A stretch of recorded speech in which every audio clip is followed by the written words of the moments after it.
Hey guys, and welcome to this week's edition of Tight on Entry, Loose on Exit. We remembered. There we go. Third time we're trying to get this thing started, so thank goodness. But back for another week. This time we actually have some physical racing to talk about. Thank the good Lord above for that. There we go. So of course I'll let you take the reins when it comes to most of this week because I did have to work, so I didn't get to see as much of the race as I would like. Mostly just highlights. Researched a little bit on the race, so I've got I know what went down and everything, and we'll be able to talk about it here. So give us your insider take, sir. It was a very exciting race. What I feel like, I know me and you talked about it. I feel like Ricky Stenhouse. It's not necessarily Ricky Stenhouse. It was the young drivers in general were a little bit. They were too risky to start the race out, which I understand. It's a Daytona 500. But, with this restrictor plate and these, it's hard.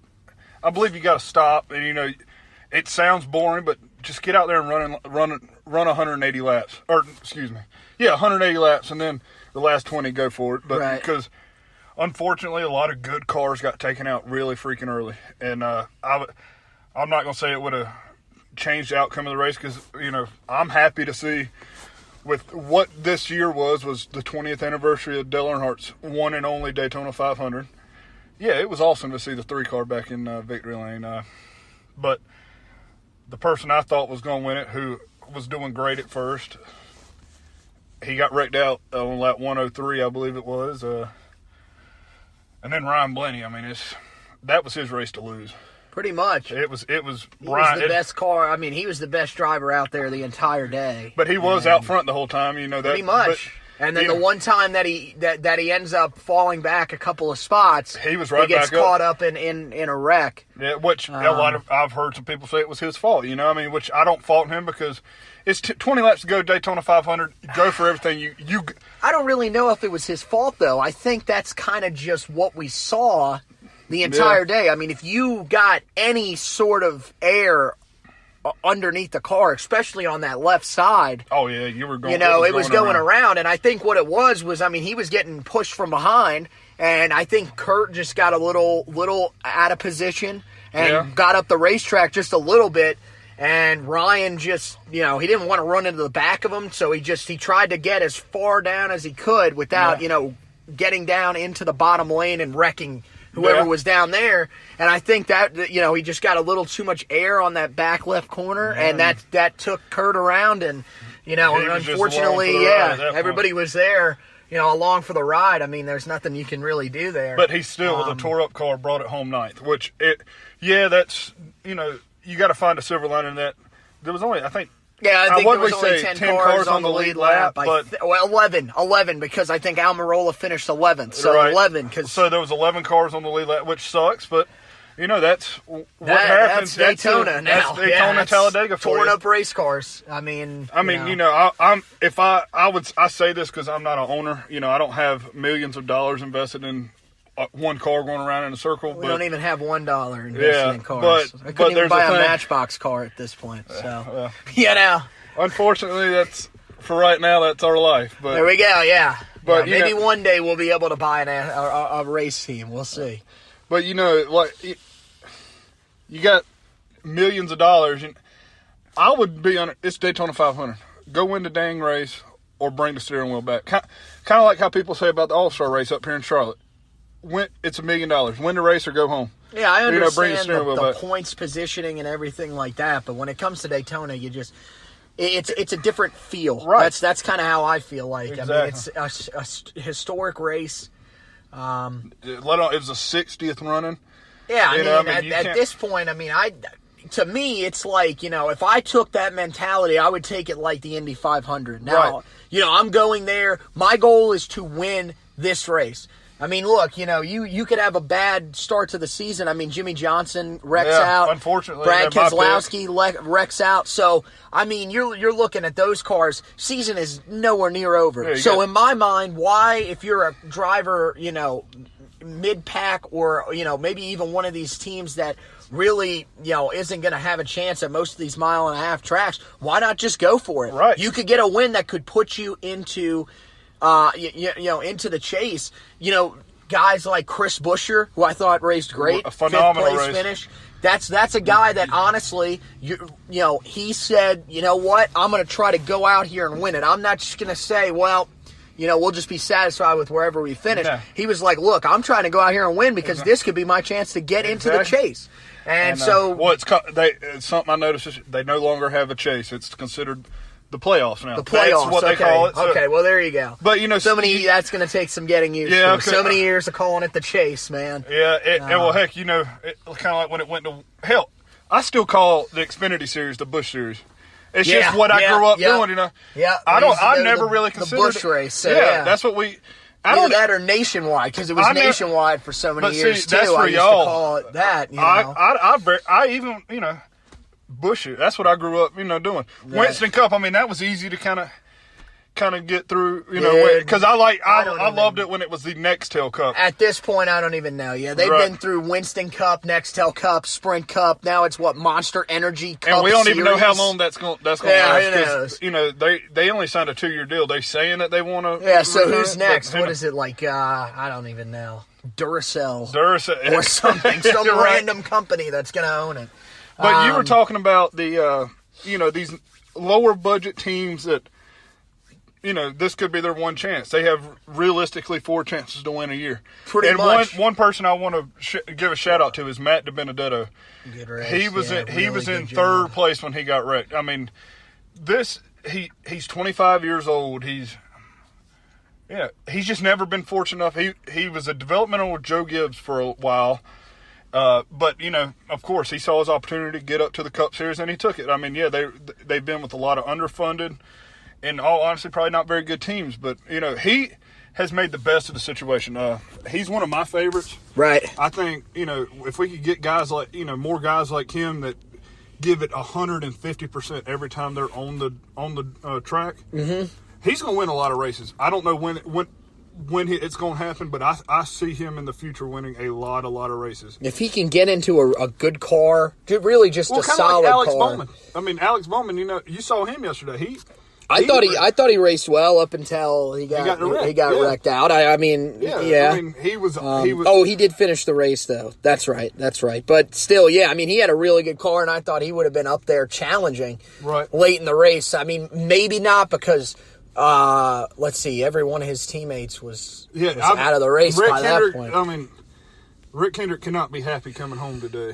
Oh, yeah, he probably lost $20 million yesterday just in cars. Right. Not counting Jimmy Johnson, very unfortunate for him.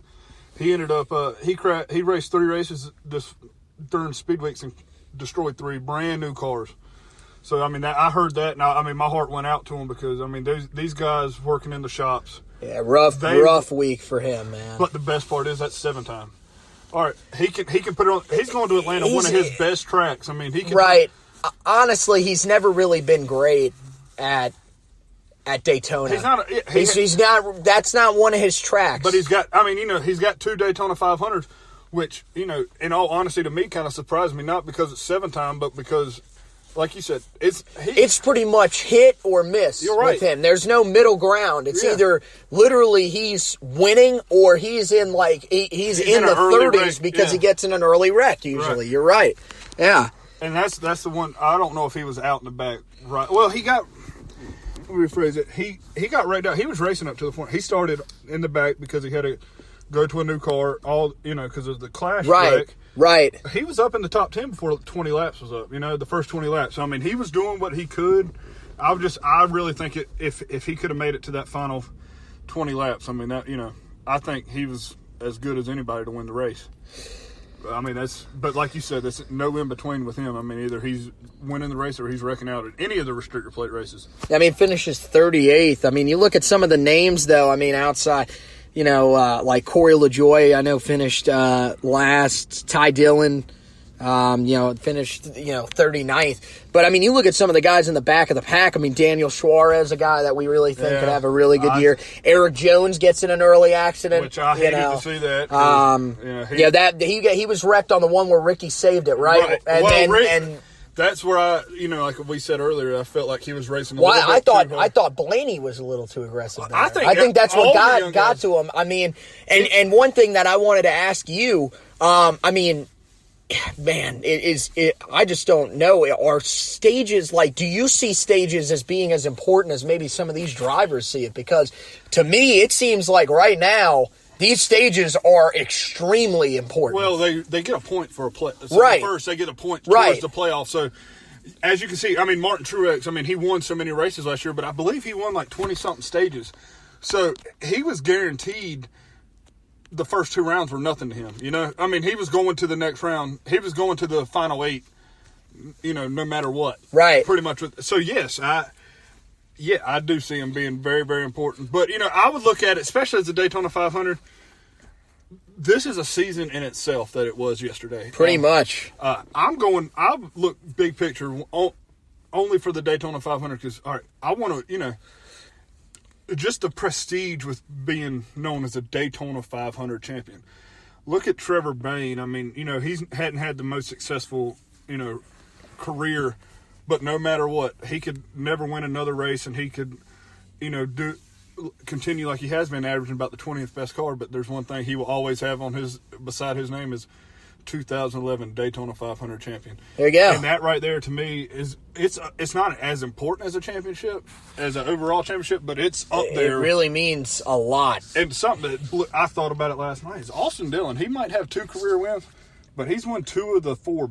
He's halfway to the crown jewel, to winning the crown jewels, because you got to win. He's won the 600 and the 500, which, and I guess in our opinion are the 2 biggest races, because we do get to go to the 600, which we love, and the 500. Well, it's the longest race of the year too, and it's in basically the home of NASCAR, with every shop, pretty much all but one, I believe, a stone throw away from the track. So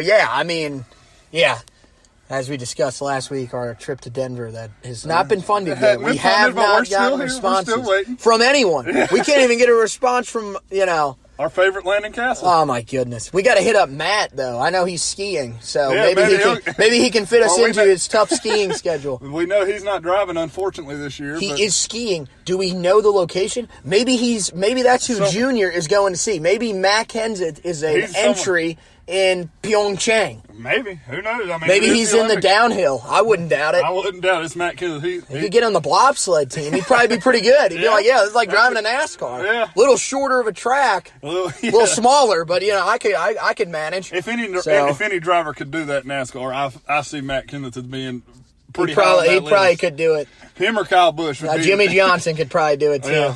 He'd be like, this is nothing. But, get focusing back on the race a little bit. Just keeping with the guys that finished in the back. We're looking at guys, Danica was there. Casey Kane wrecked out. Danica, Chase. I was pulling hard for her. Oh, yeah. She would have, not necessarily, I wanted her to finish the race more than anything, because, she's done so much for this sport. I saw something Jimmy Johnson put on Twitter today. He was just thanking Danica for being such a great role model, because I believe Jimmy has 3 young children, and this isn't a man's sport anymore. We have a lot of young and up and coming women in this sport. Right. What's that girl's name? Natalie Decker. I think we were talking about it earlier, just a little while ago before the show. And, it's like we said, diversity in the sport is huge. That's something that's definitely helped it. Mm-hmm. So you get Darrell Wallace Jr., who we'll talk about more here in a minute. Right. Daniel Suarez, who we mentioned, brings in the Hispanic population. And then you're going to have, for a while now, you've had Danica in there that piques the interest of women. Right. And, you see the effects that it's had on the sport. And now you've got a girl like Natalie Decker, who came into ARCA, and I believe it was her first race in ARCA, and was on the pole and then finished 5th. And, she's a young driver that could have a lot of potential. That's one of those ones that, could break into the sport here pretty soon. Somebody sees that she might be able to get an Xfinity ride next year or something. Just get her in there, and who knows? Maybe she could work her way up. And I think, honestly, she probably would end up being a little bit of a better driver than Danica. Nothing against Danica. I just think going from IndyCar to NASCAR, it's such a big difference. Well, I mean, it's just so hard. Some of the best hard. IndyCar drivers, Dario Franchitti, phenomenal IndyCar driver. Right.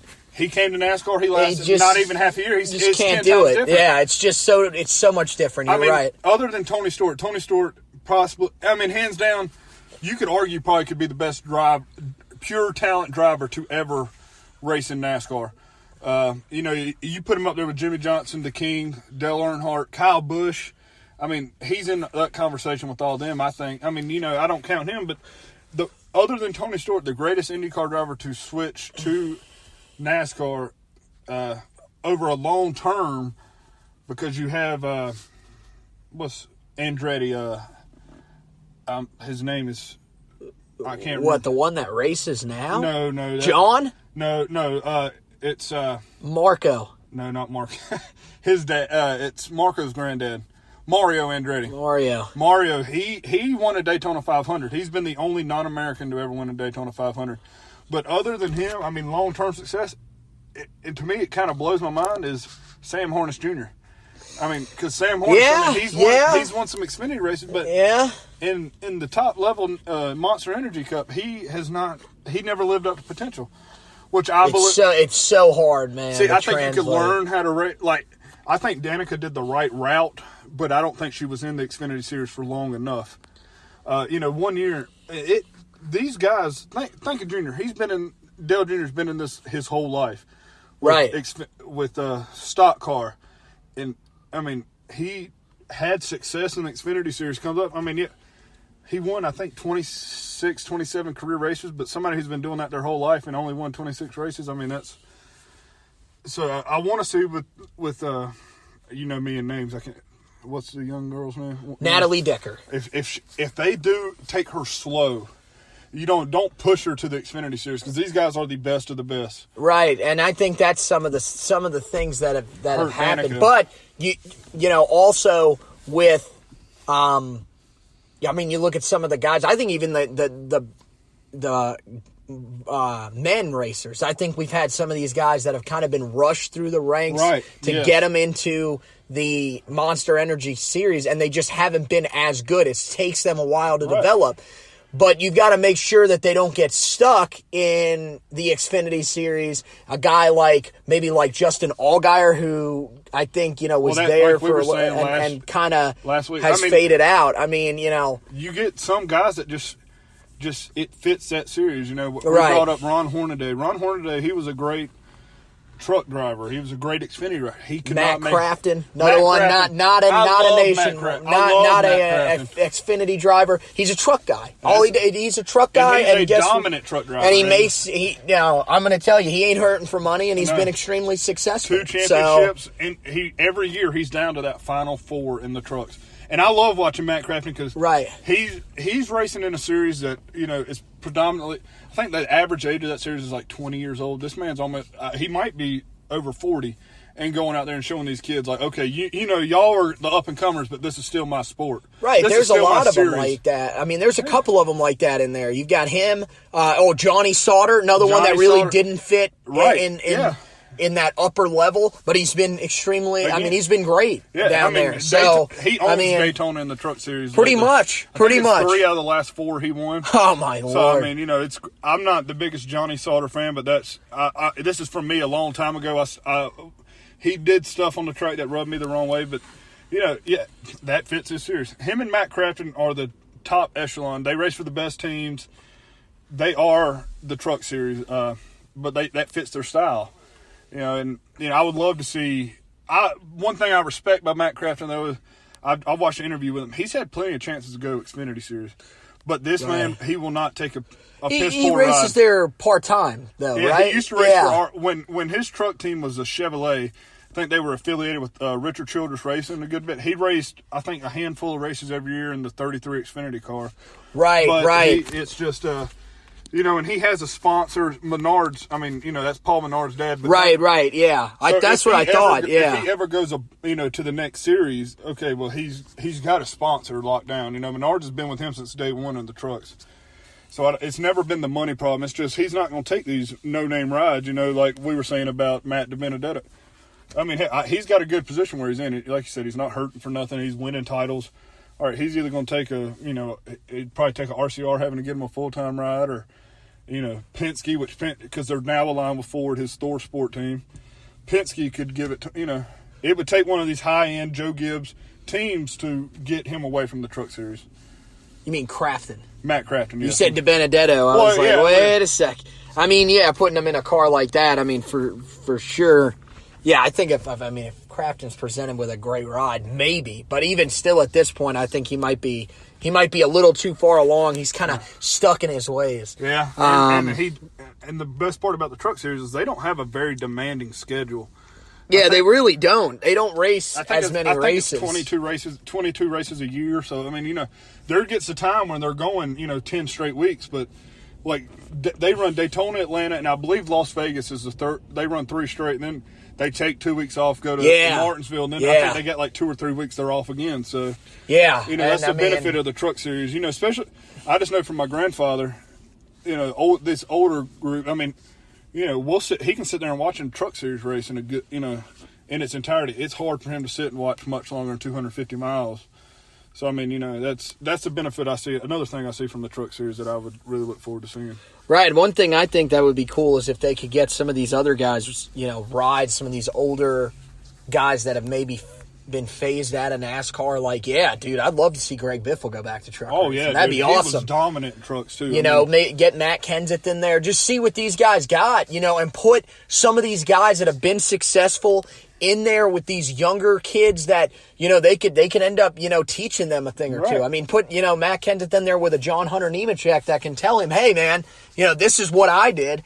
You know, give them some guys that they can, you know, that they can talk to, and how do you advance up? I mean, you know, and then you'll have the guys like Matt Crafton that they can say, you know, how did you establish yourself as just a truck racer? I just want to be a truck racer. So, I mean, you know, that would be interesting to see, and I think that would definitely jazz it up a little bit. I mean, you know, to me, like, I can watch Xfinity Series racing because I think, especially at most of these one half mile tracks, you know, I think that I think for sure those at times those races are more interesting. I feel like those guys are a little more aggressive because they're younger. But, you know, now I think, you know, what we're seeing, you know, the youth movement here in Cup Series, I think, man, dude, they are going to have a real shot to this sport definitely is okay, be though. like That's that. something. Oh, yeah. We're perfect. As long as you're a diehard NASCAR fan like myself, this sport's going to thrive for a lot of years. Something I really enjoyed seeing yesterday is Daytona sold out for the 3rd year in a row. That's right. 101,000 people packed. It's a stadium atmosphere now because they don't have them on the back stretch or nothing like that. It's, you know, everybody's on the front stretch. 101,000. I mean, you know, Daytona's having a hard time filling people out, filling the stadium, the track up, and now since they redid it and became Daytona Rising, I mean, they need whoever designed that needs to go to every track and just reevaluate it all because they have the ideal. I mean, that's the World Center of Racing in our sport. So I mean, first race of the year as well. You know, a lot of people are always hyped up for that. So it's interesting to see how this translates going forward. But I think with the youth movement in the sport, and, you know, I think, you know, with Jimmy Johnson starting to slowly fade out, you know, I mean, you know, say what you want, you know, his success at you know, hurt the sport, I think, a little bit. Yes, I completely agree.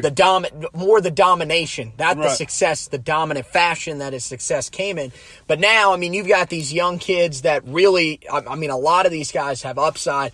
And even some of the guys that aren't, you know, quite as young, most of the guys that are in their prime, they're really good. I mean, you're talking about, like, you know, Kyle Busch being real successful, Denny Hamlin having some success. I mean, you look at Brad Keselowski, guys like that you could connect, and then you just have these aggressive young guys that are just making this sport so much fun now. Again.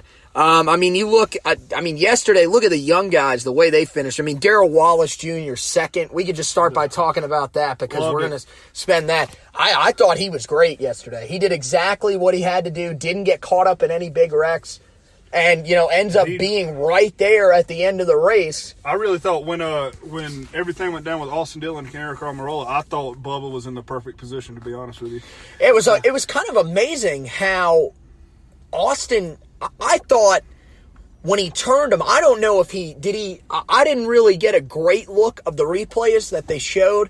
Did he make contact with Eric? They made contact, but Eric was coming down and Austin was going up. What I'm saying is I'm shocked since he made contact. That did not slow his car down at all. He kept going. Well, usually, if it was just air, which was kind of what we were seeing most of the day, which was what was turning most of these guys, then it makes sense. But for him to make contact and lose no momentum, still keep all that speed, that was kind of shocking. Also said in the interview that he kept his foot at the to the floorboard, which a lot of people, I've heard a lot of people say that they are mad about it. That he intentionally wrecked it. Eric Almirola proved a lot to me yesterday that, he understands. He said he would have done the exact same thing in that position. Austin Dillon did not intentionally wreck Eric Almirola. It was more, they were coming up, or Eric was coming down, Austin was going up, and Austin it's a Daytona 500. And Eric understood that. He said he thought he was going to win the Daytona 500, to start out winning, with Stewart Haas Racing, which I thought would have been, I'm kind of glad that he didn't because, especially with it being Danica's last race, he comes in his first race. And, all right, I put it on Twitter. I talked to my dad. How crazy would it be that, Eric Almirola takes that 10 car to victory lane and Danica's last race? And, it was too good to be true, which people say this Austin Dillon thing is too good to be true. Austin did everything he had to do. I was happy to see it. I think it's great. We need that 3 car back in victory lane a lot more. And, anything because it's tradition. Kind of like Bubba Wallace. We need to see that 43 in victory lane here before long. He's raced great. If that's any indication of what he's going to bring this year, better watch out because he's going to be real.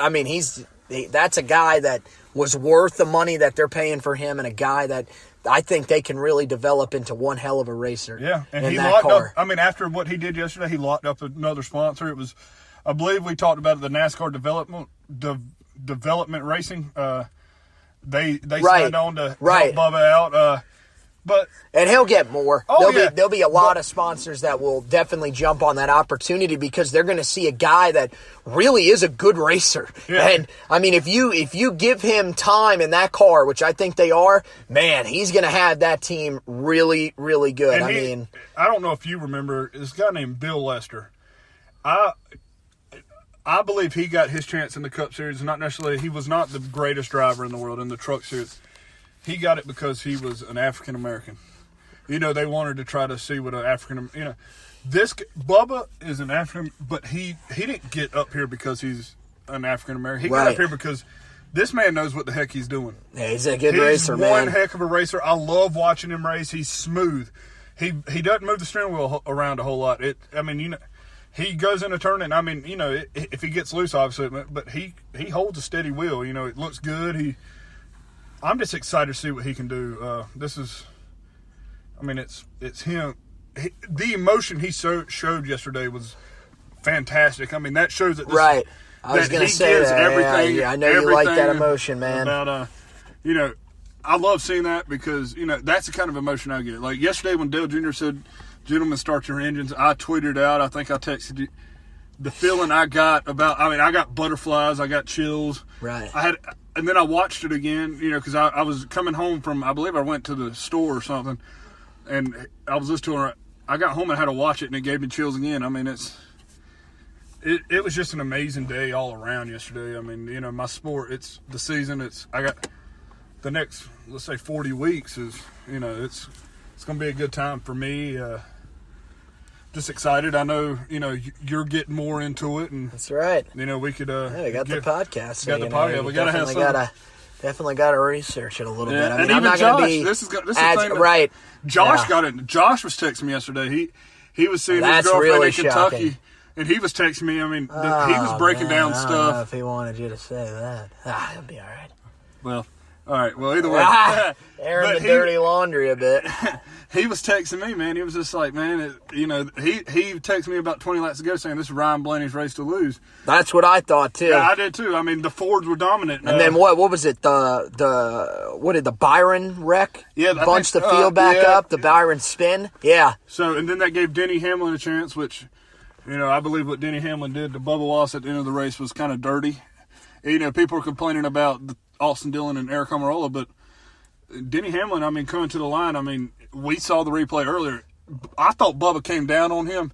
Bubba didn't come down on him. Denny just ran him up in the wall. And, Yeah, I don't know. I don't really know. I think that was aggressive racing between the both of them, I think. Definitely coming to the line. That's something you want to see. And I agree with you. I think the emotion that Bubba showed was pretty awesome because, that's kind of what this sport needs. It's the first race of the year. And in previous years, everybody would have just been like all buddy-buddy about it. Right. And that's something that we've kind of seen in sports in general. And, there's sometimes where I don't like it. I want to see you put a little bit of emotion in there and be like, look, man, this is my life. Look, I wanted to win. Right. Not, normally what we see is, he raced a great race. He beat us out at the end and kind of wrecked us, but that's the nature of the sport. Bubba was like, no, he didn't have to wreck me. He could have held up, but he decided that he wanted to put me in the wall. So that's all right. We'll see what happens going on down the line. So, right. And Bubba ain't somebody you want to mess with. Bubba, he's not going to stand down from you. That's right. You met him at PF. So you can definitely attest to that. Bubba's a nice guy, but man, he's one heck of a guy. He loves the fans, but don't push him. Don't push him, Denny. Yeah, we were watching. I think we were watching YouTube today. He had a feud with Brian Scott a couple years back, and Bubba gets right up in your face. He don't care. Yeah, no, and that's that raw emotion. This is how he makes his living. It's a very good living. But, they risk their life every time they go out on, especially these super speedway tracks. Yeah, if you want to see how much they risk their life, you say, well, they've got all these safety features. Just go ahead and watch the in-car view of Daniel Suarez when he got in the wreck. Yeah. Pretty shocking video. Yeah, it's a hard hit. It's not, it's just a light tap. They don't move around. No, you are hitting the wall at 190 plus. Yeah, slamming into that thing. That foam can only absorb too much. It still hurts like hell. Oh yeah. And then you got every time these cars are still coming at you. They're not lifting very often. Right. I don't know if and especially at these super speedways. We've seen some horrible wrecks. Chase Elliott yesterday. We were talking about, we were just happy to see him. Man, what a bad hit. Yeah, stuff like that. We've seen guys that have gotten into bad enough wrecks where they have to be taken to the hospital. Michael Annett, I remember a couple of years ago, got into a wreck in Kyle Busch, Xfinity. Kyle Busch breaks his leg. I don't know if you remember, it's probably been about 4 or 5 years ago now. Back at Talladega, Eric McClure, a massive hit, ends up having to be airlifted. Yeah. So it's a dangerous sport. And, these guys are risking it. So, you can see why Bubba is like, look, man, we're coming down to the line. We can bump and everything like that. But, man, you don't have to put me into the wall here. Right. And you're tearing up a car that didn't have a scratch on the car until he went across the line. Pretty much. Seriously, and you end up wrecking someone for a spot that you didn't even end up beating him out for. Right. So, and you got to think Richard Petty. It's Richard Petty, but it's not. They're not the most. They're not Joe Gibbs. Yeah, they're not Joe Gibbs. You got to think these cars go to multiple places. Right. They expect, all right, this car could have been, scheduled to go to Talladega, and, now. It's lucky it wasn't a guy like David Gilliland or Gray Goulding. Yeah. No, I think Gray's got backup. He might have a backup. No, because actually he races for BK Racing. I think on Thursday morning they filed for Chapter 11 bankruptcy. Oof. So, I don't know how much longer that car, I know it has a charter, so it's guaranteed a spot every week, but I don't know how long. Right, if they're filing bankruptcy, I don't think that's going to be, that's not a good situation to be in. No, especially, sure. I don't know, just speaking for me, these guys are doing what I love, but, do you want to go out there and race, go 200 miles an hour to risk your life, and, you don't even know if this guy's check's going to clear? That would be something. That's true. I hope not, I don't want to see him be put in a bad situation, because. Right. Not getting paid for it. That's BS. Yeah. You're not even lying. I mean, yeah. heck, you know, we have trouble paying our bills, and we're making as little as we are. I mean, hell, we're not risking our lives every day to go do it. I mean, who knows what these guys are going out and doing. I mean, I think Greg Galden still lives with his parents. I mean, so he might not have a whole lot of bills, but you still don't want to. Yeah, right. I mean, you know, the closest we come, we feel badass when we're going like 80 miles an hour on I-485, and we're like, oh, yeah. Ain't no one catching me. These guys are like, dude, 80. We're doing that coming off a pit lane. You bitch. We're doing that just on a pace lap. Are you serious? Yeah. So, oh, yeah, but I mean, looking at some, talking about those small teams, we mentioned Chris Buescher, great race. Michael McDowell coming in ninth in the 34 car. Again, that car's had success there, but I mean, first race in a new seat, and he's just comes out and keeps doing what he was doing. Yeah. I mean, I don't know. I'm not quite as in tune as you are. So how different are the 95 and 34? Like, is the 95 a better ride or 34 a better ride? Which one, I would say the 34 is a better ride because it's they have wins. They've done some pretty significant stuff for such an underfunded team, right? Like they are with the win with David Reagan back in I think it was 2011 at Talladega when they finished 1-2. I mean, that's very unheard of anymore. Dude, it was that long ago. My gosh. So, it's 2013 because it's a little bit closer. Yeah, it was the Fusion. It was the new body style for the Fusion, but it's the 95. Michael McDowell did amazing things in that 95 car. Right. He's considered a road course, master. That's what he grew up doing in California, I believe, or Arizona. So when it comes to road course, I mean, when we get to that and start picking picks for the road course, I mean, he's definitely going to be up there on my list. And in that 34 car, it's like, I mean, if it's really better, that he might have a shot. Yeah, maybe. And these Fords, I mean, you got Doug Yates. Doug Yates knows what the heck he's doing. Something happened to, I think we were talking about Ricky Stenhouse earlier. Right, yeah, right. His car was overheating. Doug Yates, they said he was at his pit stall, didn't even look at the engine and told him what the heck was wrong with it. I mean, this man knows what he's doing. He builds a phenomenal engines. There you go. So, I mean, any Ford any day can win a race. Pretty much. I mean, it really was shocking to see non-Ford in victory lane. To see them struggle. I mean, was Michael McDowell the first Ford? No, Joey Logano finished fourth. Okay. Paul Menard, what a great finish for him at sixth. That's great, yeah. God, man, you gotta just feel bad for Ryan Blaney. I thought that. I mean, that was his 118 laps led and finishes seventh. I mean, man, this kid is. I want to see what he's going to do at Atlanta, because if he can really be consistent, I'm telling you, he was I picked him last week to make the Final Four, and I'm sticking with that for sure because definitely. He's the real deal, man. This kid has got it. So I mean, he's got to be him and Chase. Well, I'm gonna go Ryan Blaney over Chase Elliott right now. It's kind of emerging because Ryan Blaney has that win. But Chase, I think it's hands down is going to be the most popular driver. I'll agree with that. Yeah, coming over with the junior fans and his dad. I mean, his dad was Awesome Bill from Dawsonville. So I mean, you can't beat that. I love the way he drives, man. He's so aggressive, and he's one of those. He's one of that group that's aggressive and wants to win every time he steps out on that track. He is the one person that's never happy with second place. Pretty much. I said that. I mean, he was up front all day yesterday, and he was pissed off that he doesn't find moral victories in nothing. I'm either winning the race. He comes out with the most points out of anyone. He's going to lead the points. He leads points right now by 6 points over Austin Dillon and Paul Menard. Who does? Ryan Blaney. Yeah. If you're just going off points, he got 48 points. So technically, he had the best race. Yeah. He don't care. Yeah, he wanted to win. You led 118 laps. I mean, and you finished seventh. Yeah, no, that's where he's like, dude, now. We're not knocking him. That's the name of that's Daytona for you. That's seriously it. It's just of course. He's not going to be happy, and that's something that you got to like about him.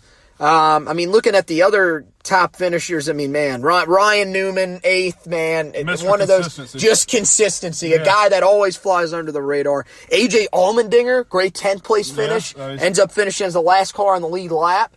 But I mean, top 10. But that, awesome you gotta run. Think that JTD Jordy Racing, they had two teams in the top, one in the top 5, both of them in the top 10. I mean, they're doing well. They're working their way up the ladder, a lot like the 78 team did, which they're becoming, a top team. But they're not there yet, and to do what they're doing is pretty phenomenal. I agree. I think they're probably right behind a tier 2 team right now. That group, yeah, I think they're right behind that Denver mattress group.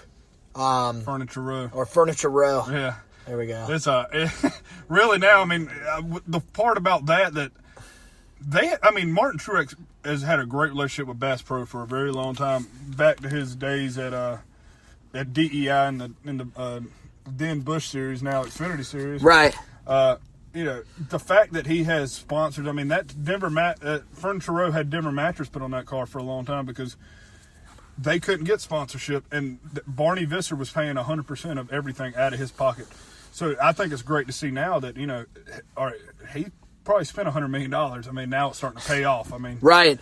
This man, I mean, it was great to see him back at the track yesterday. He had a heart attack last year, so he missed the championship at Miami. He missed it. He couldn't travel, so he missed the ceremonies in Las Vegas. Right. But to see him back at the track and looking healthy again, I mean, as healthy I guess a 70-year-old can look. I mean, it was great. Right. To see Yeah. him, Oh yeah.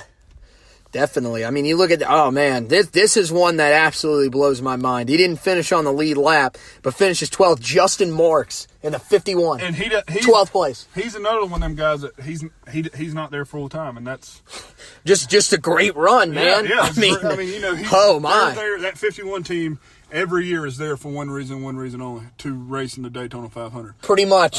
Yep. And Justin Marks, people might know him good from Xfinity Series. He raced for Chip Ganassi. I believe he won at, Road America. Yeah, that's right. I knew that name sounded real familiar. He's a very phenomenal road racer, so maybe they'll show up for the road races. Maybe, yeah. Why not? I mean, if you're going to roll the car out, I mean, I don't know. Is that a team that's chartered? That's got to be a chartered team. That 51, right? I don't believe is chartered. It's not? Wow. I don't believe so, because like I said, if they were chartered, they would be a full-time every race team. Who else is going to be in that seat this year? I think it might be I know last year they were a one-off team. They only ran the Daytona 500 last year, so that might be them this year. I hope not, because I want to see as many teams going out as possible, but I understand, like Atlanta coming up, there's only 36 teams enter on the entry list. I mean, I understand if they don't show up, because like we were talking, I believe it's 95% of the total earnings of the race goes to these Race Team Alliance charter teams. So there's 5 to 10% that you have to split up between the other four teams, and that really doesn't justify driving 400 miles to Atlanta. You got to think how much diesel fuel is now, not counting the tires you spend. I mean, it's not worth it to go break even. Yeah, I mean, unless you're, I mean, maybe you might get some teams. I mean, as you said, there's only 36 traveling. But that's actually one of the closer races to probably where most of these guys are based out of. So, yeah, they'll probably be in Charlotte. And, yeah, of course, they're going to try first race of the year at Daytona. Of course, you're going for the 500. You want to go there and have at least a shot. But, yeah, I mean, it's got to be tough for these guys to roll some of these cars out there. Another one that you talked about finished 14th, possibly not going to be down there next week. Not 100% sure, but David Gilliland might not be down there in the 92. Which I think that was a one-off, but, I mean, yeah. They only had 20-some-odd cars racing at the end of the race. So, I mean, 14th. I mean, but still, to avoid as many wrecks as he did. I mean, he was caught up in that last wreck and with 2 laps left. I mean, but still, 14th. I mean, that's a lot of dang money. Right.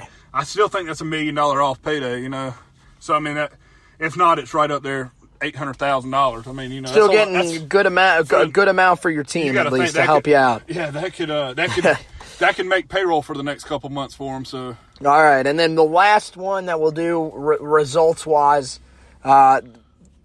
Jeffrey Earnhardt. I know finished first. I know you want to jump in on him. Talk a little bit about his performance. underfunded team as well. Right, yeah, oh yeah. You know, Derek Cope runs that team. He might even be the owner. I'm not 100% sure, but the fact that he comes out there, he ran a fairly clean race. I think the car pretty much might have been involved in one little wreck, had a couple bumps on it, but I mean, a clean race. I mean, yeah, but he just doesn't have the speed, pure speed. I mean, every time I looked, he might have been on the lead lap, but he was 20 seconds behind. So I mean, you know, he doesn't have a lot to. He did. I mean, he might be one of the biggest surprises for me because what he did with such little. I mean, not talent. I didn't mean to say it, such a small team. It's just, you know, what he did blew me away. Such little equipment. Yeah, you know, as some of the, as you know, compared to some of these other guys. Right. Yeah, no, of course. I mean, and that 00 is a charter team. They will be at every race. I don't know if he'll be in the car at every race. I would love to see him there. So I mean, it's exciting to see. I mean, you know, they could in 10 years from now they could be a Denver mattress. You know, front row. What are they? Furniture Row. Furniture Row, yeah. Furniture Row. They could be a Furniture Row, you know, that they could be contending for championships in 10 years. It's just going unfortunately, it takes that time to build up a legitimate Cup organization. Right.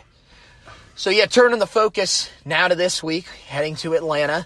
I mean, you know, starting to get into Bruton, you know, the Bruton Smith tracks here. We got back-to-back Bruton tracks. Yeah. So, yeah, I mean, a good chance for some of these guys to get on the board at tracks that you're probably, I mean, that you're going to race at. This week we'll see who's going to have a good year. I like to say, you know, we like to make it through the first 5 to legitimately see who's going to be it, but these are the types of tracks you're going to be racing most of the year. So if you race good, you got a real shot. These are going to be the ones where we're going to see, you know, Kyle Busch, Jimmy Johnson. Right, the top echelon drivers come through. Brad Keselowski won there last year. He's always run great at these tracks. So, you know, see any of the Penske guys run up there. It's going to be another week, another Penske week, I feel. I feel it too. I think you got a real shot, and I'm definitely high on Ryan Blaney. I mean, he almost won at Texas last year. He dominated Texas, actually, the first race in Texas. So, right. And obviously, they're not. And did he not win Atlanta in Xfinity? I think one time he won. I'm pretty sure he won. I might have. I'm not 100%. I think so. So this, to me, I don't think it's.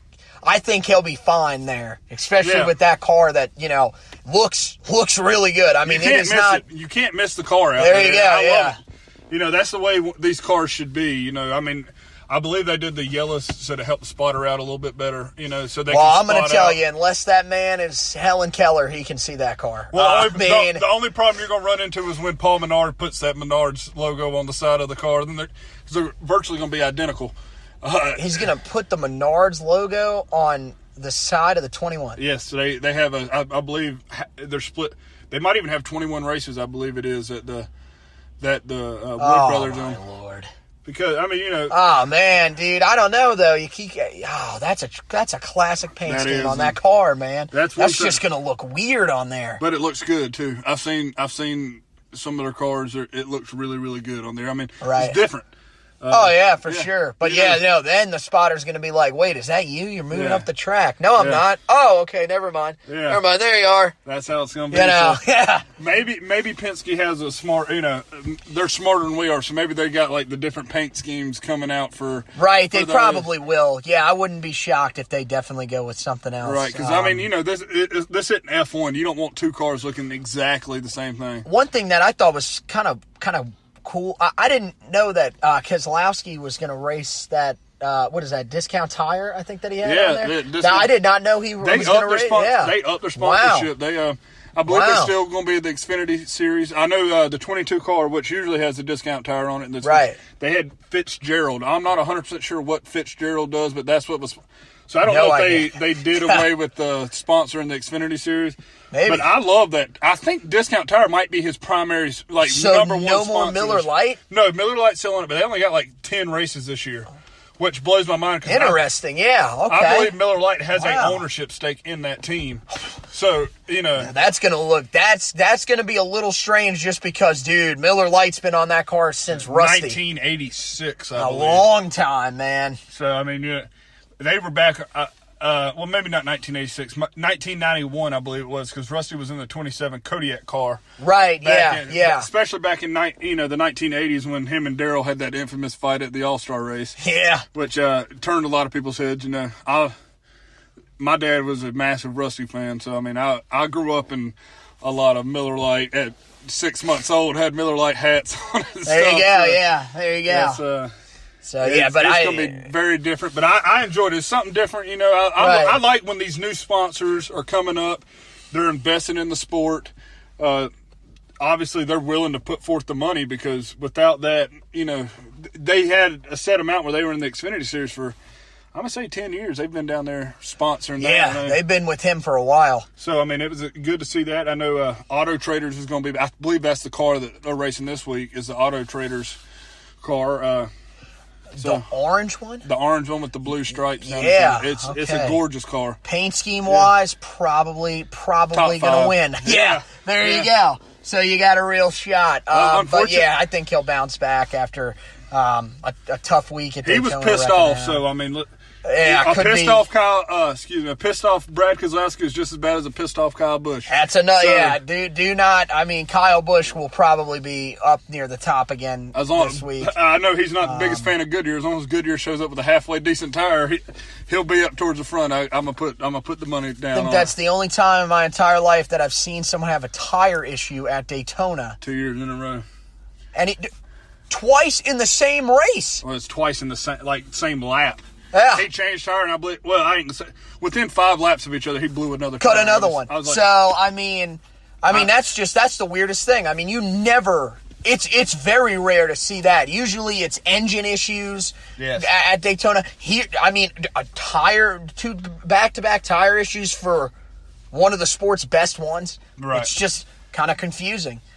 Jimmy, I think, will bounce back. I mean, again, if you're trying to read into Daytona being, that means he's going to have a bad year. Man, he has not raced good at Daytona in a while now. He's got one. I think 2013 he won. It's been a couple of years since he's raced well. But I think that was the last time he finished a Daytona 500. Yeah. So don't say, Jimmy. He's not in it. Nah, man. He's going to bounce back. I promise you. I will say this: Jimmy will be winning races till the year he retires, and he's probably. I don't think I'm gonna pick him this week. I don't know. You guys have to stay tuned for that. But you better watch out for him next week. Yeah. In Vegas, you better watch out for Jimmy Johnson. Especially on that West Coast. Well, not necessarily Phoenix. That's got Kevin Harvick written all over it. I mean, he's had success there too. But Kevin Harvick, dude, he takes it to a new level. The one I say, I'll go ahead and I'll put my pick out there for California. It's Jimmy Johnson. There you go. Yeah, California. Yeah, I'm picking Jimmy or Joey. Joey Logano usually races well there. Yeah. So Jimmy, Kyle, or Joey are going to be But we're getting way ahead of ourselves. Yeah. We got a little bit of time until that one. When do they race that one this year? Is that fourth? Is that the fourth race of the year for Vegas? It's either the fourth, obviously either fourth or fifth. So I believe it's the fifth because I believe they go Vegas, Phoenix, and then California. They end in California and they come back and do Martinsville, I believe.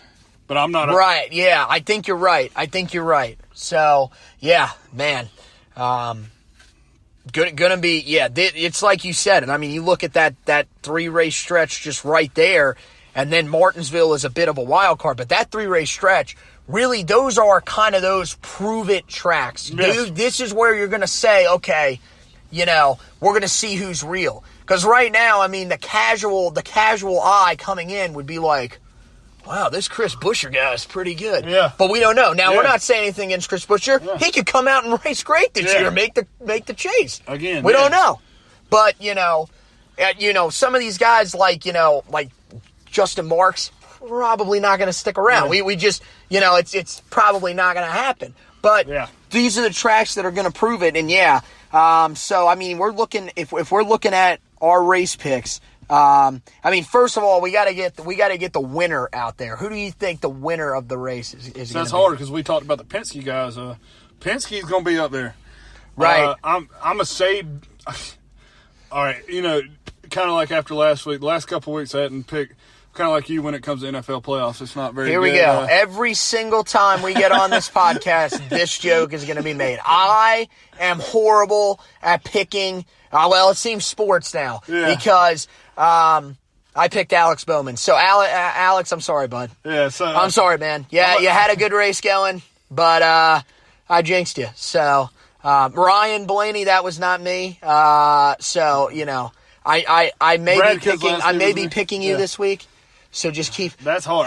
Keep an eye out. I'm gonna say this because it's so hard between 3 Penske guys. I'm gonna just go Team Penske in general. You got to make a pick. Don't be this guy. Brad Keselowski again. Okay, there we go. Okay, so Brad, you've got no chance of winning apparently. You know, he's gonna be, dude. If he doesn't win this week, he's gonna be like, please never pick me again. It's either gonna. I'll put it to Brad or Kevin Harvick. That's my 2 picks. That's another one that I did want to mention. Kevin Harvick, I really feel like he's going to have a good race. I mean, dude, Kevin Harvick is just another one of those guys. I think he's kind of like a better version of Ryan Newman in the fact that he is so consistent. But he wins. But when you think of the top drivers in the sport, his name just never really comes up. Where he really is that good. Kevin Harvick is that good. He's up there. He might be the best pure talent. Him and Kyle Busch have to. Kevin Harvick, dude, you look consistency-wise because he made the final last year. He made the Final Four, right? The Final Four 3 years in a row. So, I mean, you look at that, just consistency-wise, dude, he's there every year. Yeah. I mean, and no one really notices he's won a title. Yeah. Kevin Harvick is a really, really good racer. A great driver. I thoroughly enjoy watching him. He's the closer for a reason, man. He's pretty much. Last year, he dominated this race, and Brad Keselowski took his title of closer. But I could see it very, very easily reversing roles. I could see it too. One of the other guys I think that's going to come out and race well, and I think you got to keep an eye on him. I think William Byron could have a pretty good race because, dude, I think he is going to be another one of those guys. He is going to come out pissed off because he had just a bad luck day. He had a normal first Daytona 500 day. Pretty much. I mean, he just could not catch a break in that car. Every time it seemed like he would get it going just a little bit again, something else happened to him. But the thing I would tell you to hold off on that is the Chevys. We don't know how they're going to work with this low downforce, with this package that they got coming in, with this new Camaro. True. Before I would like to get through this week before I start really putting a whole lot of faith in the Chevys. Austin Dillon won, but that's Daytona. I mean, we're going to see what this week can really hold. Want to get through at least one, maybe two of these races to even really start putting my eye on a Chevy. Right. But I can promise you, these guys are so great. They're going to figure it out. It might. I could see like a Hendrick or any of these guys really turning into the Toyotas from last year, except Joe Gibbs. Joe Gibbs took 3 months to win their first race last year. Right. Because they had that new – last year it was kind of weird. They ran the 2018 Camry, which I never understood. But, that's a story that you can't really win because – Get it released a year earlier. Yeah, so it took them about 3 months to figure that out. But once they figured it out, they were – picking them off. It got kind of boring there for a little bit. Pretty much, yeah. But, right near that mid-season. I mean, we came into Charlotte and we were like, well, we know who's going to dominate this race. Yeah, and he did, but didn't win the race. Yes, he finished third, I believe. There you go. And who won that race? Awesome. The man that won this race. Which, What about his chances this week? Any chance he wins back-to-back to start the year? Very good chances. I mean, the only you don't see a whole lot of back-to-back with the Daytona 500 champ because these guys, from the time they win, like Austin Dillon, I know tomorrow, he's going to be at the New York Stock Exchange. I think he's got a couple of TV shows in New York to do. So, I mean, it's a hectic week. Trying to get down there and everything. Then you got to get your mind reset. Okay, well, last week's done. You're pretty much a guarantee that he's not racing in Nationwide this week. I think he might be. Or Xfinity. Are you serious? It's either him or his brother. There you go. They're like, hey, we know you won the 500. Hop in that Xfinity car and go to work. That's right. Jeez. I love his brother too. That's gonna be kind of one of my guys to look out for. Not necessarily this week, but just all year round. Is Ty Dillon. Not in the worst car in the world. I never thought that car was really that bad when Casey Mears raced in it. But I think Ty Dillon's such more of a superior talent than Casey Mears personally. Yeah, we can agree with I think everyone that knows the sport can agree on that. Again, Casey Mears not a bad driver. No. He had a couple of good showings in that car, but Ty Dillon comes from a racing family. Another guy that really just, oh man, I mean, he soared through the ranks, and I think that may hurt him a little bit. I really do. Well, you got to look at his brother, Austin. He soared through the ranks. It's taken him 3 years to even really put his foot down and, pretty much somebody to work with. This was a guy, I mean, Austin, you remember the hype around him coming in. Yeah. Oh, this guy is going to be the real deal. Yeah. And he's kind of been like, the name that comes to mind is Ricky Stenhouse, but I think he's sort of he's starting to show that he can win more, that he can be more consistent than Ricky could. But man, I mean, that's kind of what the feel was. A guy that really looked like he could dominate in the lower divisions, and then comes up here and it's just, maybe we rushed him along too quick. So I like to see Ty. I wish he would have had one more year down at the lower right, yeah. Oh, yeah. Maybe even an extra year in the truck series. For sure. I mean, definitely, I think give him a year where he can really stay down there and maybe show a little bit of dominance with some of those guys, and then say, all right, we'll bring you up.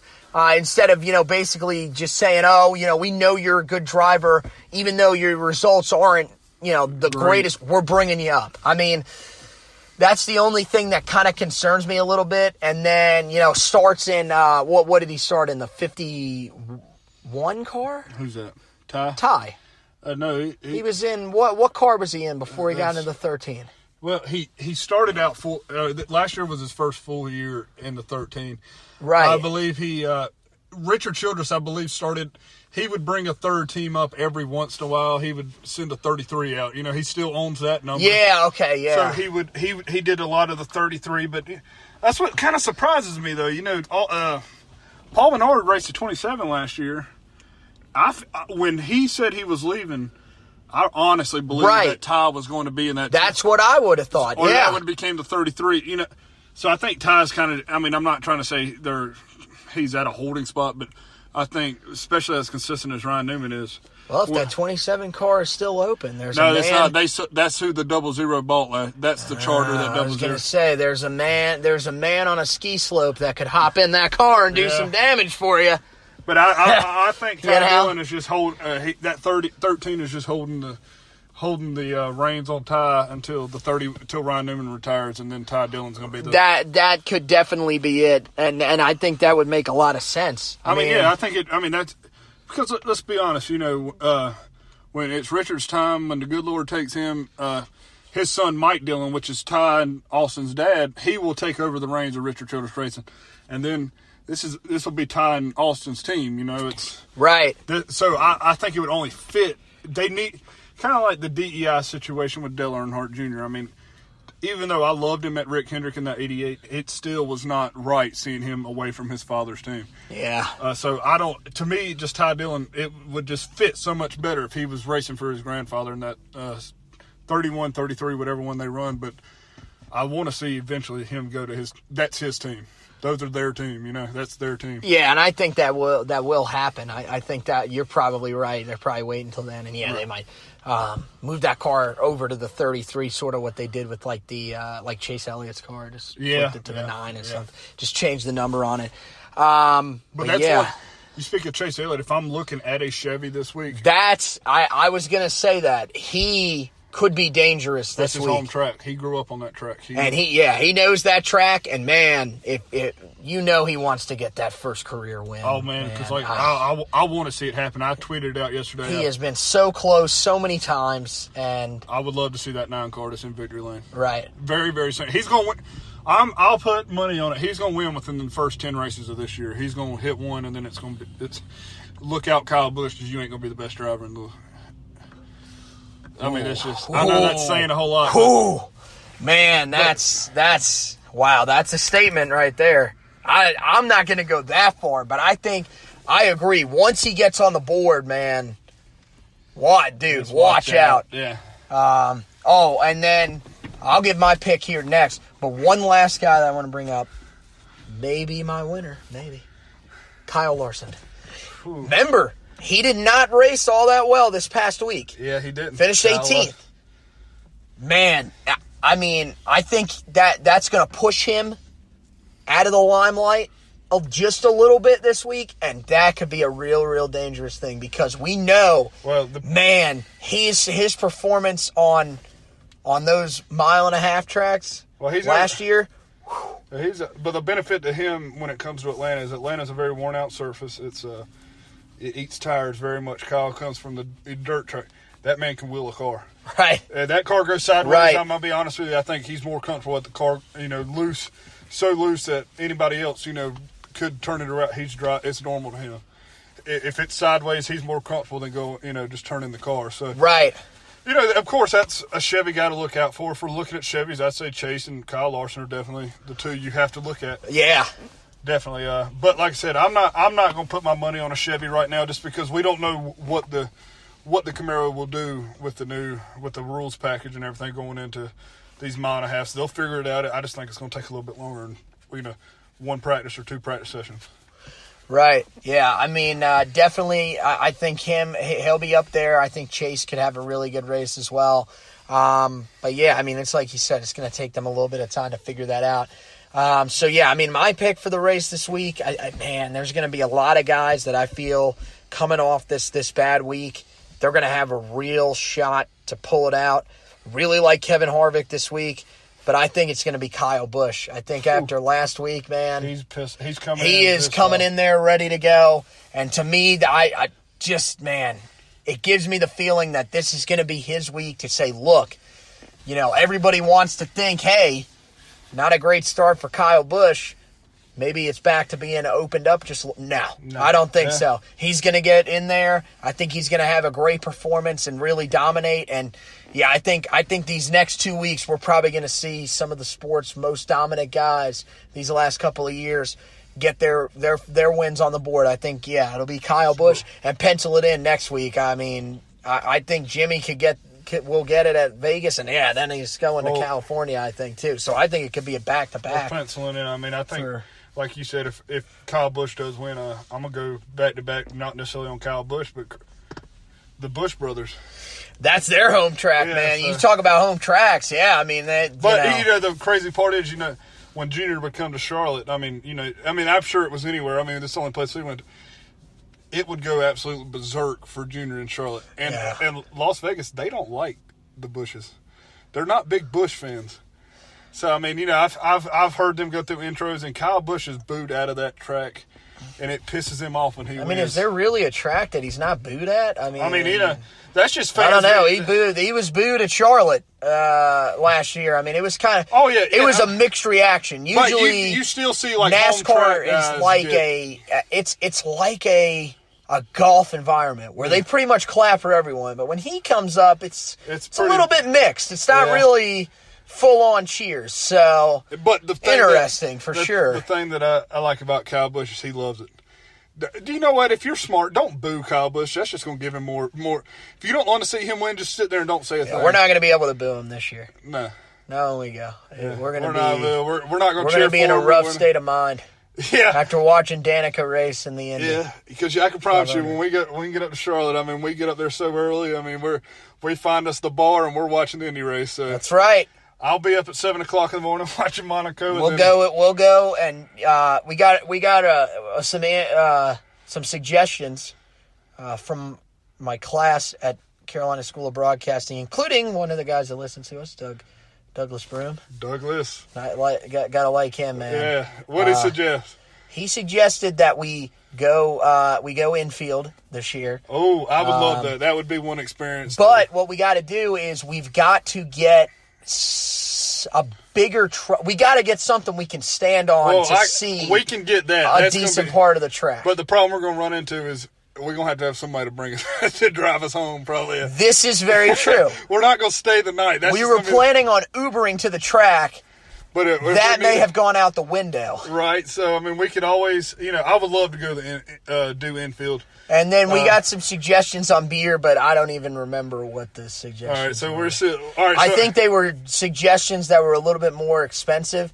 So it's we're not kind of necessarily- out of the question because Look here, we can't talk. No, we're going Budweiser 99. we're going Budweiser, and then we're probably going to get a smaller pack of something else, but it's got to be cheap. So we're probably going light beer, probably natural light. probably Natty Light. Yeah, But hell, I can promise you, any of y'all that happen to listen to this want to tag along, let us know. We'd be more ain't than no happy. strangers, especially if you go in the infield. Doug told me it was, I think it was like, I don't even remember. You just got to pay a fee for each person that's in the car with you. But what I understand, so it's really not that bad. No, if we had a camper, it's $300 for the weekend. Which, if anybody's got a camper they want to loan us, we would be grateful. We'd be very Fund grateful. the show. Give us a call. Yeah, we can hook that up for sure. Where we could just get a big old group together and just go and have some fun. I mean, we're not afraid. We make friends me and him have like never that. met a stranger. I can promise you that. Pretty much, yeah. I can remember the day I met this man I'm talking to right now. I think we didn't talk for about 32 seconds, and then something started, and we've been Pretty best much. friends I think ever it was since. the Panthers or something. It was Panthers, Carolina, NASCAR or something. Something along that nature. Piqued the interest there. And we've been best friends since day one. We sound like a couple. Well, as much as we hang out, we've reached that point right now. Yeah, so that's something I like about this. We're just two best friends. Missing one right now. If Josh was here, I know he had a long work day, so unfortunately he couldn't make it. If it was the three of us, we're just three guys talking NASCAR. It's pretty much what this is. It's a lot different than some of the other shows that I've done. This is a lot more laid back. And yeah, man, dude, it's fun. I hope the listeners like it. I don't know. I don't listen to myself too much. So I try not to because I don't know. To me, it feels like I'm being egotistical if I listen to myself. Like I don't listen to my Tar Heel podcast. Right. Those are for the listeners. I do it for you guys. I'm not here, trying to do it for myself. I want to hear myself talk. I hear myself talk enough. Yeah. There's sometimes where I want to tell myself, "Hey, shut up." Yeah. You're getting annoying. Which I agree. I do this because, I have a passion and love for this sport we have. And, it is something that you were really excited about, man. So, and I know you loved getting it on the road. And I would love to have people listen to it, but kind of like you say, I don't pay attention to how many people listen to it. You don't want to pay attention to how many people listen to it because it's only going to get you down. Yeah, so we learned it at broadcasting school. You do it because you love it, and it gets you practice. You don't worry about the viewers because if you are yourself and you do your show, someone will find you.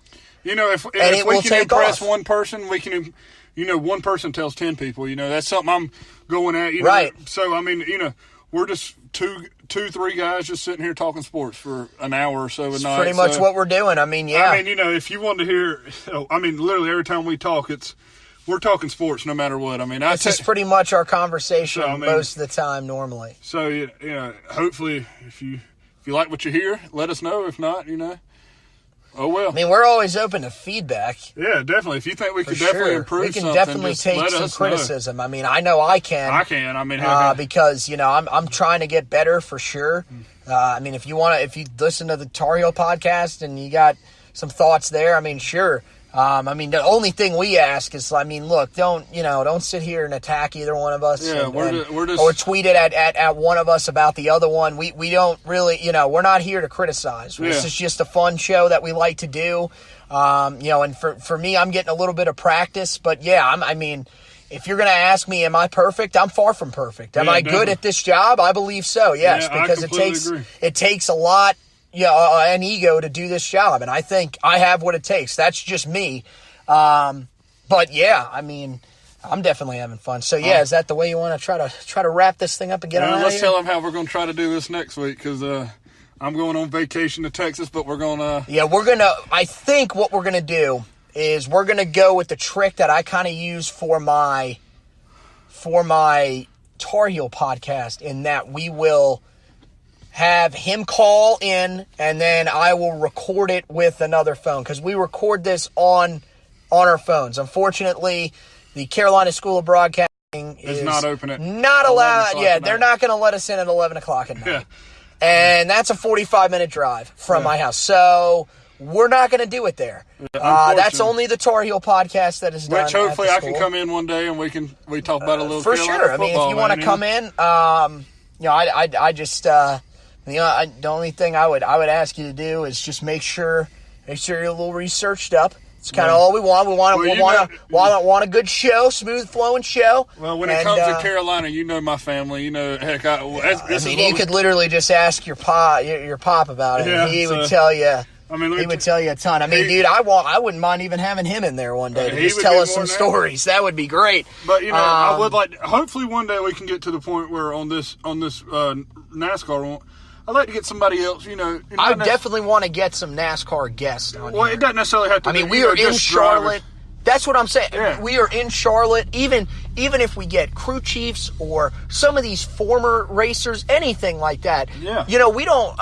We're just trying to get some guys in because we want to do some interviews. Yeah. I mean, we definitely, something that I know I've got to work on is my interviewing skills. At times, there's some questions that I definitely want to ask and get better at.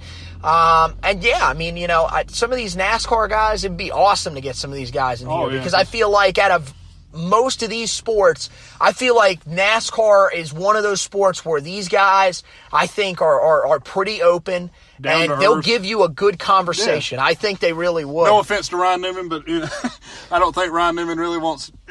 He just doesn't come across as the person that. Other than him, I think anybody. I totally understand. I mean, clearly we're not right now. We're not chasing the big guys. I understand, and of course. All that we ask is that you just respond. Yeah. I mean, just tell us, look, man, we're out of town this week.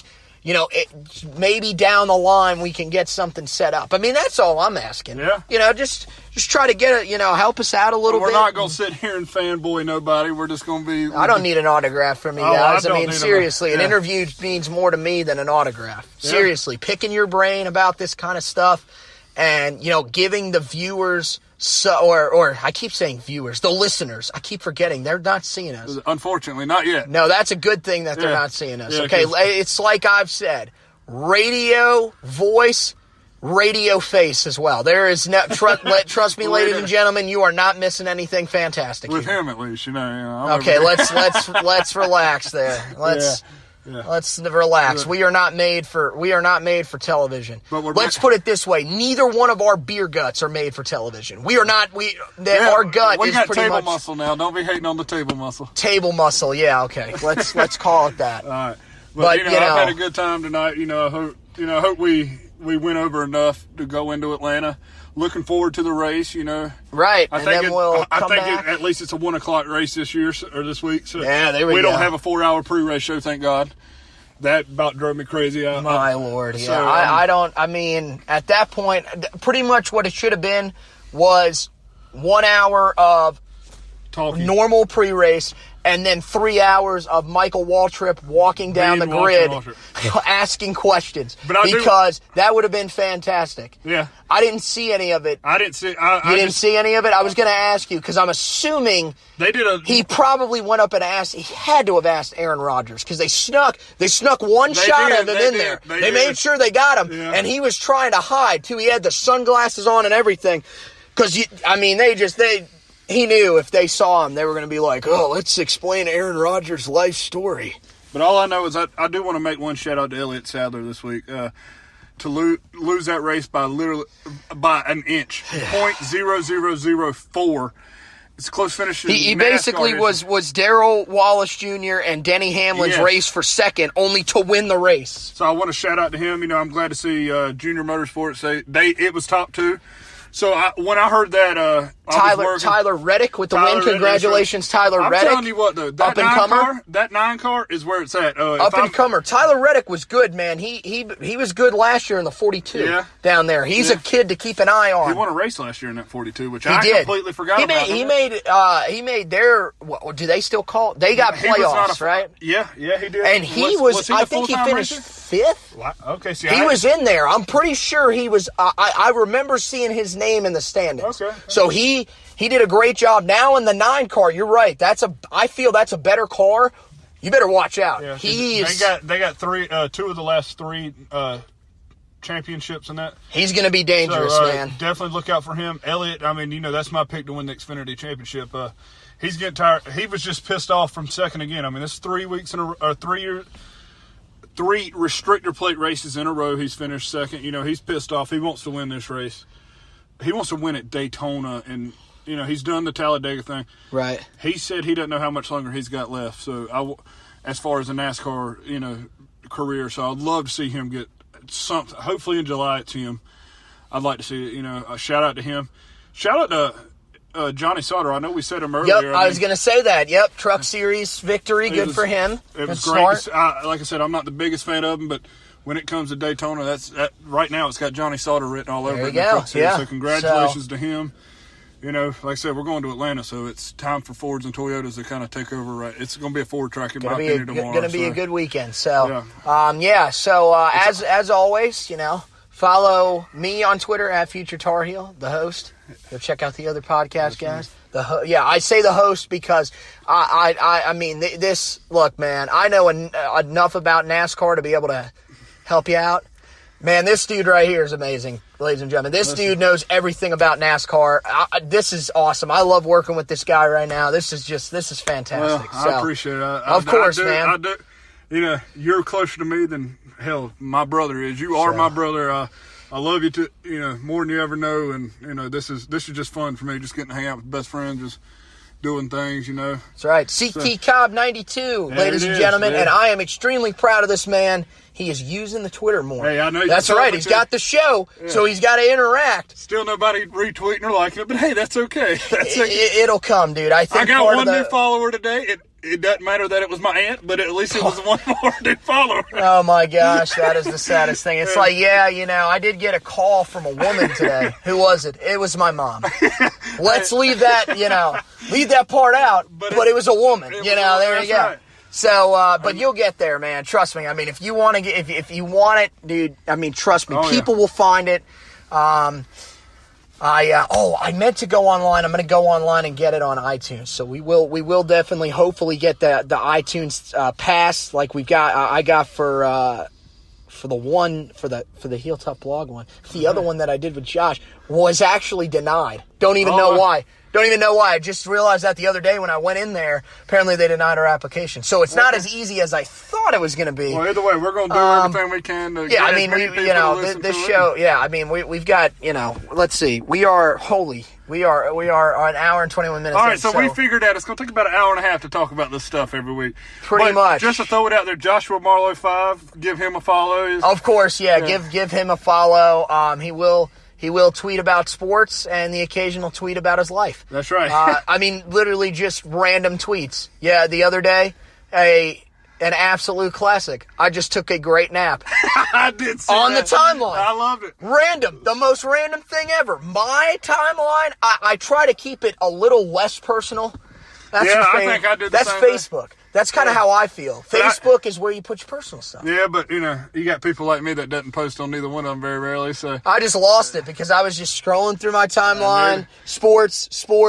But you got to remember. I just took a great nap. But Josh is one of the classic I guess. He puts it on Facebook, and then he'll put it on Twitter, the exact same thing. Take a picture of himself sleeping and put it on Instagram. I mean, it's hilarious. No, hey, it's good seeing. Hopefully he can be back. We're just picking fun at him. I mean, it's going to be hit or miss with him just because he does have another job. He does have a serious job where he does work. I mean, he works a job that is it's full-time. So we're not, us, we work part-time jobs. We're on a different level. Yeah. We do just enough to get by right now because we're trying to follow our job. This is our job, okay? Right. This is our job. It's for the listeners, okay? This job is more important than anything. That's right.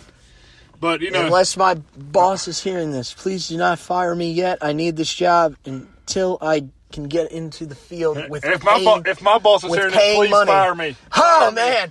An ultimatum. There you go. Fire me. I'll be all right. No Hungry Howie sponsors. No, all right. You got to delete that out. We can't say that. What? Hungry Howie's. Oh. Well, never mind. I was going to say Dairy Queen, too. Okay, well, there you go. DQ. No DQ sponsor, right? Not yet. Not yet. Maybe. Maybe. Upside down, right thick blizzard right on the front of the car there. Dude, Bubba, I could see that just random. I could see it on Bubba Wallace's car. With the blizzard upside down, and they'll be like, I could see Bubba being like, it was pretty hard not to want some ice cream while I was in there, I think he got a sponsorship from another one from Domino's today. I know they were talking about it. They gave him a shout-out on Twitter today. Well, there we go. That's not Hungry Howie's, but it's a pizza place. It's a pizza place. There you go. Good for you. Hopefully Josh will be back. I know not next week. Probably next week. Probably pushing it on Josh. We'll figure it out. I mean, if we need to bring him in telecommunication, we can do that as well. I guess next time you hear from us, one of us at least will be in Texas. That's this man right here. Yeah, no, he will not be with us next week. Who goes on a vacation? I have one phone. There's no way that I can bring in two phones. That would be a complete and utter disaster. Well, Josh might get mad because we might be a little bit past his bedtime by the time we start. You got to think, I'm an hour behind you, so I might be doing something, but this might not start till 11 o'clock next week.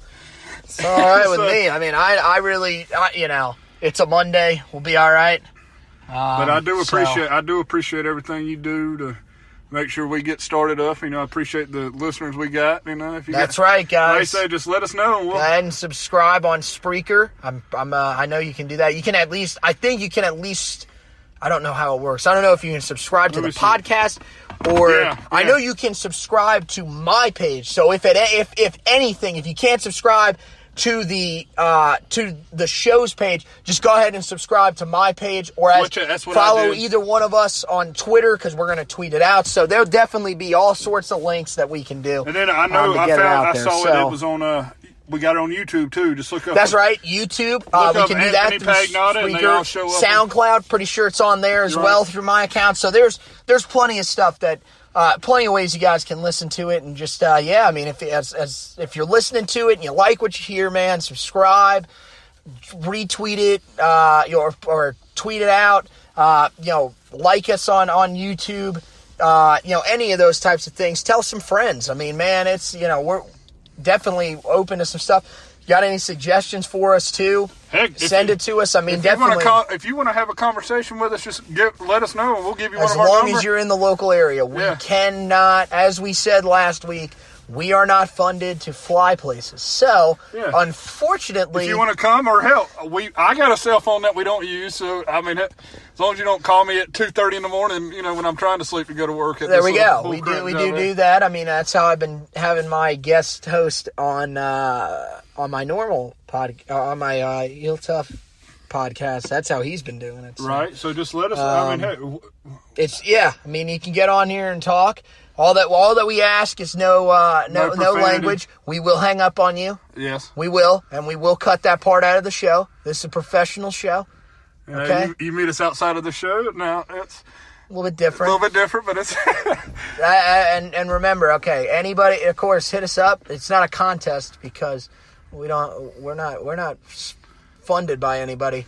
So we can't pay to bring you along with us. But if you're willing to pay your way in and you just want to hang out with a couple of guys and have a good time, join us at the 600. Yeah, definitely. We'll do that. We'll be pre-gaming in the at the bar. At the what was it? The Shell. It was Circle K bar. Circle K bar. That's right. We paid $8 of damn beer. I didn't. I drank my own beer up there. Remember, I was drinking. Oh yeah, because I'm a fish when it comes to beer. Mine were gone, and Tony was Mr. Keeping his beer to himself, so I had to invest in a couple $9 beers. You drank yours in like 5 minutes. You pounded them. Me, I was taking it steady because it was hot. Well, you got to. I was feeling pretty good already. Well, I was trying not to fall off the stool while watching Takuma Sato win the race. What you about did? Yeah, well, I did. So if that's the good luck charm for Takuma, then he is going to be in good luck this year, man. Well, let's hope. I know. I want to. I want to see someone different win it. Yeah, Danica Patrick. I'm gonna be a Danica fan. That would be a miracle if that happened. She said it might be the last race. If she wins the 500, I think she might sign a contract and go back to IndyCar for a couple more years. Maybe we'll have to do our picks for that race as well. Definitely. We're not Indy professionals, not by any stretch. But when it comes, that's one race a year. We do know what the hell we're talking about when it comes to. That's another one you can pencil in. Don't pen it in. It might change. Paul Menard for the Brickyard. Now, you know, he seems to love that track. You can pin money in Kyle Busch. Oh, here we go. All right, Just go ahead and put it in. I think we've gone off track. Yeah, we need to end this madness because I think people are either falling asleep or they've turned to a different podcast at this point. It's okay, so, thanks, guys. As always, subscribe, follow us on Twitter. We'll see you next week. Atlanta recap, preview for Vegas.